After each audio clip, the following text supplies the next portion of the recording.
So this video that I have for you is about how to stay motivated, how to keep the momentum going after the cleanse. And I want you to stick with me right till the end because I've got a worksheet for you. Just a simple little worksheet for you to think about what your bigger why is, what healthy habits you're going to continue with, and a few other things. So that'll be at the end of the video. Okay, so let's get started. So first of all, I want you to look at the new habits that you've incorporated in the past 7 days. The cleanse is so strict though that I don't want you to continue with all those habits, but it is great to pick out some of them and continue with them. So I've got a few examples listed there. Some examples of things you might want to continue with is your morning lemon water. And even if it's not necessarily your morning lemon water, if you continue the habit of, as soon as you wake up, have a large glass of water. Hydrating your body first thing on an empty stomach is huge. And if you add in that lemon water on occasion, then that provides extra benefits. Another thing is a morning smoothie, or even just incorporating a smoothie into your day at any point. So I like either in the morning, because it's easy to digest, it doesn't really take too much energy. Or an afternoon snack when you are craving something or you need an energy boost. If you get in the habit of going to a smoothie in the afternoon, or another time you might want to include a smoothie into your day is in the evening. Usually in the evening I'll have something a little bit sweeter, a little bit more like a milkshake. It still includes just whole foods, but it can kind of satisfy that sweet tooth. Usually that's like a little bit of coconut milk, almond milk, frozen banana. Usually I'll throw a spinach cube in, maybe some mint leaves, and blend it up. Other habits you might want to continue with are some healthy snacks from that snack list. You've probably switched some of your snacking habits in the past 7 days, so pick some of your favorites and continue with that. Meal planning, I find, is huge with staying on track, and meal prep.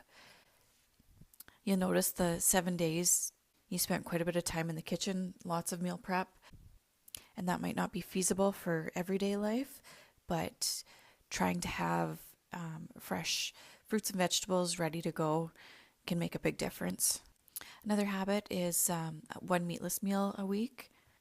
Pick out some of your favorite recipes from the cleanse and incorporate that into your week. Hydrating throughout the day. I like to have a big pitcher of water out, maybe add some lemon into it, or maybe some mint leaves and cucumber. Have it sitting out so it's visible. So you might want to incorporate that into your new routine. Pureed soups, you can pick if you had a favorite. You might be sick of some of them if you ate them for more than a few days. But if you've got a favorite, continue with that on occasion. And if you have any favorite new recipes that you got from the cleanse, you might want to incorporate that into your week. So how often should you cleanse? Most people find that twice a year with the change of seasons is a great time to cleanse. You can join in on our twice per year group cleanses as often as you want because you have unlimited access now. Some people might do a 7-day or even a 3-day cleanse at the start of every month. That's another option. Or you could do a modified cleanse 1 day per week. Or you can just do a cleanse whenever you are feeling run down or need reset. If you've been eating too much junk and you're feeling that, then sometimes that's a good time to slow it down, give your body a break, and do a cleanse.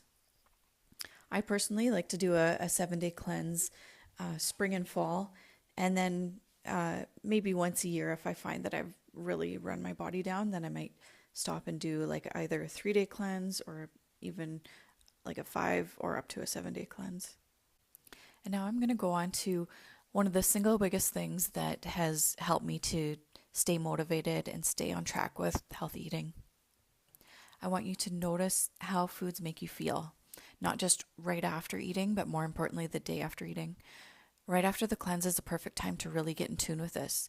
This association has been probably the single biggest thing that keeps me on track, healthy eating on a regular basis. So, does sugar or fried foods make you feel tired and lazy the next day? Does dairy cause you to notice breakouts a day or two later? Does gluten cause you to puff up or feel sore or maybe a little foggy the next day? Because we're eating these foods on a daily basis, we might not notice what is causing it.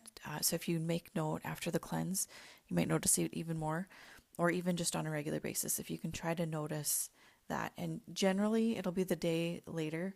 But this awareness will really help you to stay on track with eating well.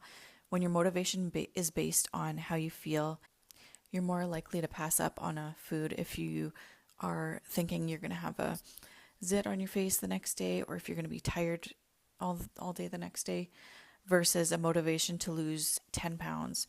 Because if you are trying to decide on whether you're going to have a couple cookies or not, and your motivation is to lose weight, you might just eat them and think, okay, a couple cookies isn't going to make a huge difference. I'll just eat better tomorrow or something. Versus if it's based on how you're going to feel. If you eat a couple cookies, that's going to, the next day it's going to affect your energy. We're going to continue on with the mindset aspect. The next thing I want to look at is your bigger why. Your why being, I want to lose weight, usually isn't a big enough why to keep you motivated. But I want you to think about your bigger why. Why is it so important for you to eat healthy and to be healthy? Is it so you have that energy on a daily basis?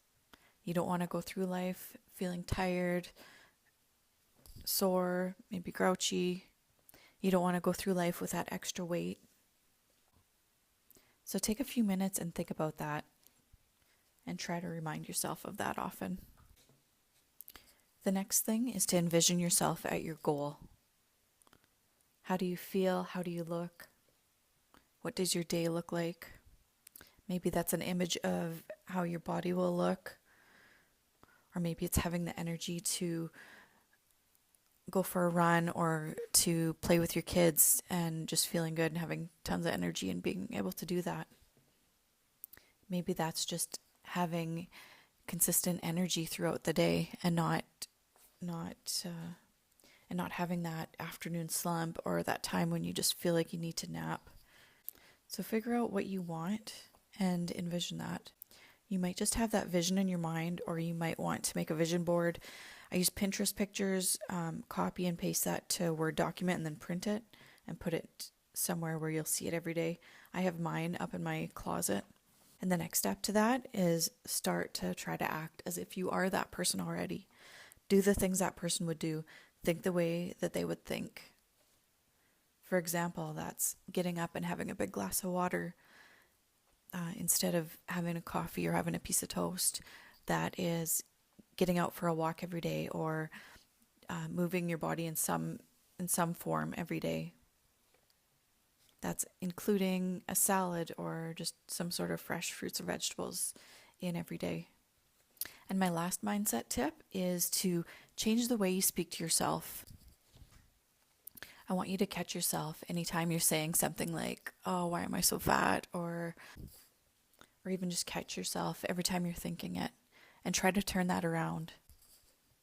Instead, you might want to try to switch your self-talk to things like, I'm going to be fit, I'm going to look good in those jeans, I'm going to be a runner. Then that is what you will get. If you're focusing on things like that, then you will naturally gravitate towards the activities that will get you there. I want to share with you a quote from Dr. Serini Pillay that might explain this better. The brain has a GPS, and in order to direct you towards your goals, neural tissue actually has the ability to take you to your goal. And a lot of this information is not conscious, it's actually unconscious. But a lot of times when you're at point A and we want to get to point B, we give up. When you're at this point, the thing to do is to connect with intention. When all else fails, imagine, because imaginations feed the GPS system in the brain. And when it does, it also activates the action center in the brain. The fact is that this is not magic.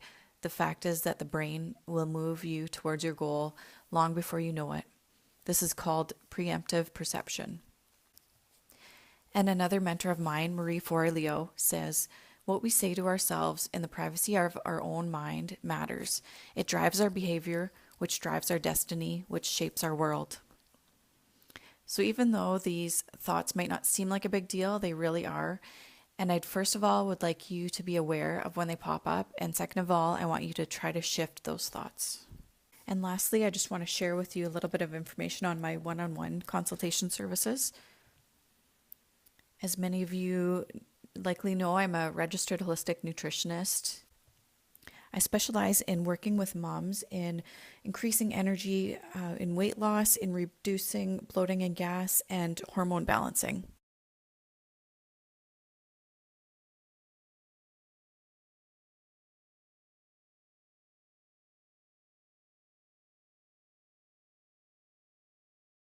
And finally, I want to thank you for joining me on this 7-day cleanse. I hope you got a lot of value out of it, and I hope you will join us again for our next group cleanse. Thank you, and bye.